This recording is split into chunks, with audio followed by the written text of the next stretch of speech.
Hey guys, so this is Goose. He is one of the training horses. He came to me to learn his leads, get more time in the saddle, and he also kicks out when riding.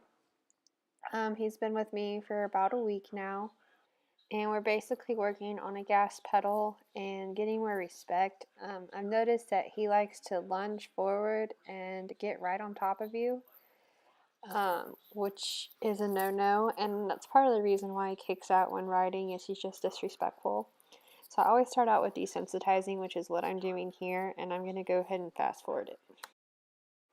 So here I pointed and I asked Goose to go, and he didn't want to. He's got a sticky gas pedal. You can see his ears are pinned. He doesn't get his leads. He's just all over the place. So that's why I went ahead and spanked him there, and I'm just going to go ahead and let him be on the wrong lead because it's harder work for him, and he eventually, you'll see later on, he'll switch his lead because he figures out that it's easier.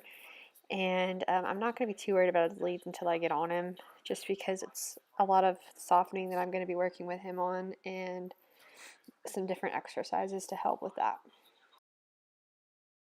So right here, I wanted him to go, and he thought I wanted to change directions. I'm not going to get too onto him. I'm just bumping. Once that didn't work, I pulled. That's what's nice about a 4-knot halter is the horse can't lean on it when you get on the side.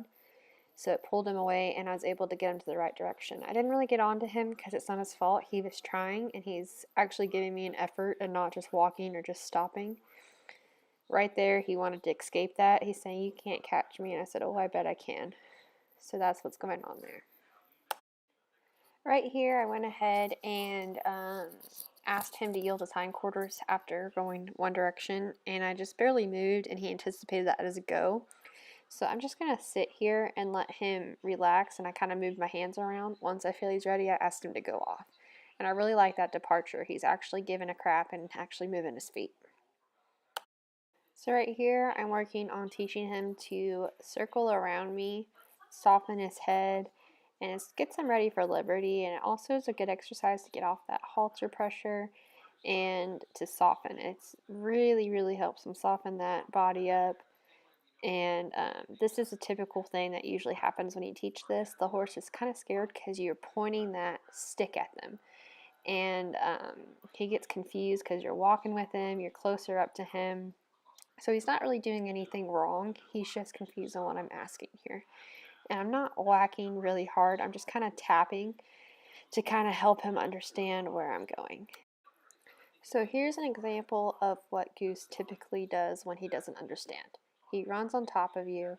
He just kind of goes all over the place. His kind of reaction is he thinks you're the safe place. So a lot of colts do this. They'll get right on top of you to save them, and he does it multiple times. So basically, I've got to teach him to stay away from me, so that's what I'm using my stick for. I either tap his stomach or tap up by his neck, whatever I can reach to kind of teach him to not jump on top of me and have him relax. So I just stay in this circle until he starts relaxing. He'll lower his head, and he'll just kind of start slowing down his feet.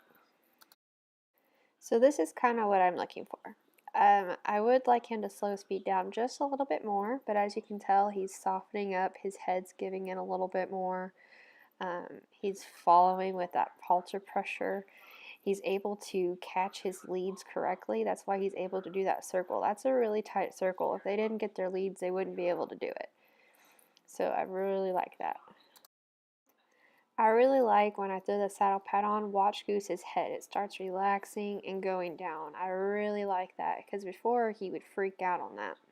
So right here, I'm surprising him with the yield his hindquarters. I just threw it in with a different exercise so he's least expecting it.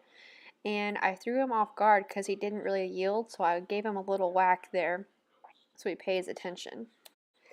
One thing I really like to do when I ride colts, especially for the first few rides, is I like to move around him and basically act like I'm drunk when I'm riding them, and that basically gets them ready to be city kid broke.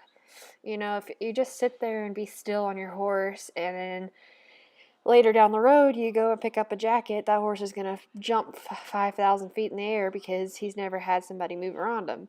So if I act like I'm a drunk rider right now, he's going to get used to that and think, okay, when somebody rides my back, they're drunk and they move everywhere. So I really liked how Goose stopped there and thought about it because I was rubbing him, I touched his hiney, He didn't jump or anything. He just kind of stopped and thought about it. That means he's using that thinking side of the brain.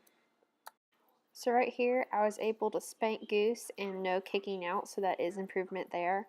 He is on the incorrect lead, but that's going to be something I'm going to focus on most likely tomorrow. This is only his second ride.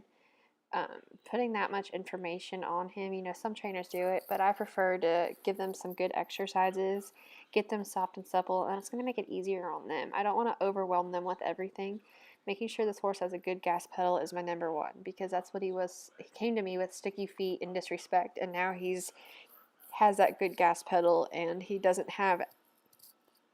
He got rid of all that disrespect, at least most of it.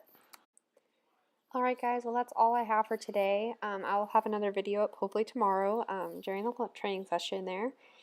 I did want to let you know, if you did see some white stuff on Goose's face, it is sunscreen and corona.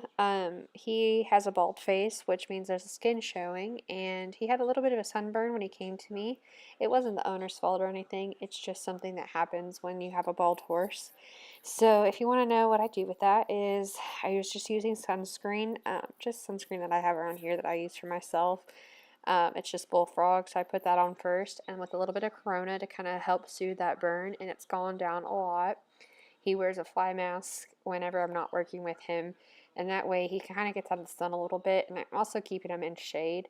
So if you have any questions about that, please let me know, and thank you all so much for watching.